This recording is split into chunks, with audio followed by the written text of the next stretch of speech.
Hello, my students. Welcome back to the YouTube channel Study Pack. Today, you will able to learn about the quotations, and it is also a punctuation. So, in this video, you will able to understand the punctuation connections for referencing and other purposes for the formal and as well as for the informal. So, let's get started. So, here are some questions, not questions, but here are some the you can say sentences and. You have to identify that are the quotations used well or not. I know that you haven't just learned the topic, but here is an exercise, or you can say a warm up exercise. So, here you can see that in the first sentence, Olivia Knight appearance reflects her attention to detail as she is described as a dressed sharp with not a hair out of place. Now we can see that this example, the first example is technically correct. However, the first is seems the most you can say event not you can say that as a short quotes and they flow smoothly as a part of a sentence. So this is why it is correct. The second one you can say that through Olvia's dialogue, we can see her discovery that her and Sacha are more likely than they think. For example, I never realized she could take the same bus as me. This is also correct, but the but because the chords are integrated, but they do not flow quite as smooth as the second example, but they are still correct. Second one, you can see that we see this we see this through the following description. I could always thought she was really stuck up, but I was starting to realize how wrong I was. This is also correct, but still there is no flow. You can say no flow of smooth flow. There is no smooth flow as a first example. Fourth is that as she entered the classroom, everyone went silent. This quote shows that there is a conflict at a school. This is absolutely incorrect punctuation because the quote is not embedded. It also uses the incorrect terminology referring to the character's dialogue as a quote, but it is not. So we use this word in English class, but you should always try to be more specific when writing and essay writing. So this is what a short warm-up exercise. Now let's move towards a video which is selecting quotations. I think that is the warm-up exercise is very detailed and comprehensive.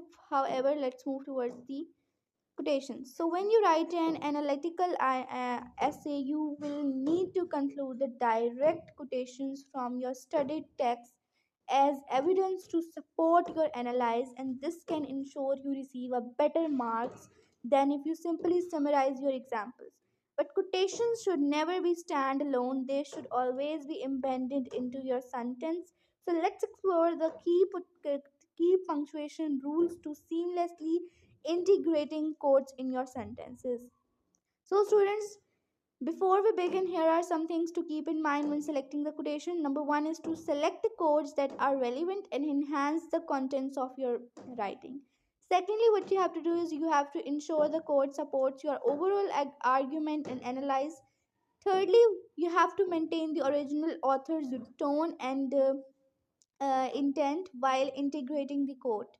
The next is that make sure it's an appropriate length to embed within a sentence. And the last one is that you have to keep in mind the language features and other elements of the construction. So let's get started. So here are two main punctuation devices to introduce a quote.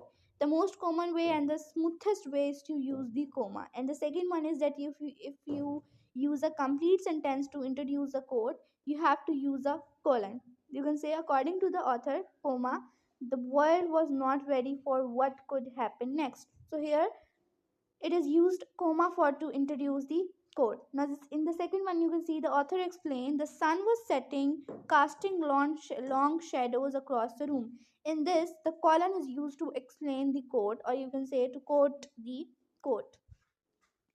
Now the punctuation within the quotation. So every direct quote from a novel, article, or poem, whatever it from whatever it is, will use the quotation marks to enclose the quoted text or sentence. At the start of the chapter, Anna seemed excited when she explained, "I can't believe it." So, yeah, so in this, you can see that it is placed with the quotation marks. Now, if you have a quote within a quote, then you can use a single quotation mark. Like here, you can see that it is a single quotation mark, but here is also a double quotation mark. Like for example, at the end of the chapter, Anna said to her sister, "The journey is more important than the destination." So you can remember these rules. So if a quotation is too long, you can use the ellipsis to indicate omitted words from the original text. Like you can see here, these are the punctuation that are called ellipses.